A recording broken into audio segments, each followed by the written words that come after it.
विजयी विश्व तिरंगा प्यारा జెండా ऊंचा रहे हमारा। ఈ పాటను శ్యామ్లాల్ గుప్తా రచించారు. ఇది భారతదేశ జాతీయ గీతంగా పరిగణించబడుతుంది. జెండా ऊंचा रहे हमारा, विजयी विश्व तिरंगा प्यारा, सदा शक्ति बरसाने वाला, प्रेम सुधा सरसाने वाला, वीरों को हर्षाने वाला, मातृभूमि का तन मन सारा। झंडा ऊंचा रहे हमारा, विजयी विश्व तिरंगा प्यारा।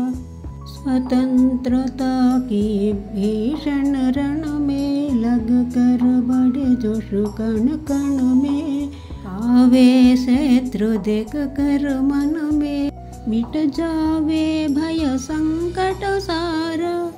झंडा ऊंचा रहे हमारा, विजयी विश्व तिरंगा प्यारा।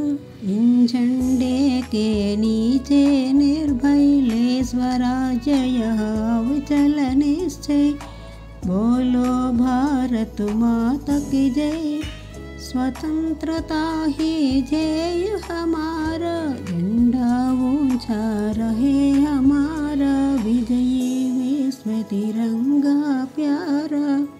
इसकी शान न जाने पावे, चाहे जान बल ही जाए, विश्व विजय करके दिखलावे, तब हुए प्रण पूर्ण हमारा। झंडा ऊंचा रहे हमारा, विजयी विश्व तिरंगा प्यारा। झंडा ऊंचा रहे हमारा, विजयी विश्व तिरंगा प्यारा। ఈ వీడియో నచ్చినట్లయితే లైక్ చేయండి, సబ్స్క్రైబ్ చేయండి, షేర్ చేయండి, కామెంట్ చేయండి.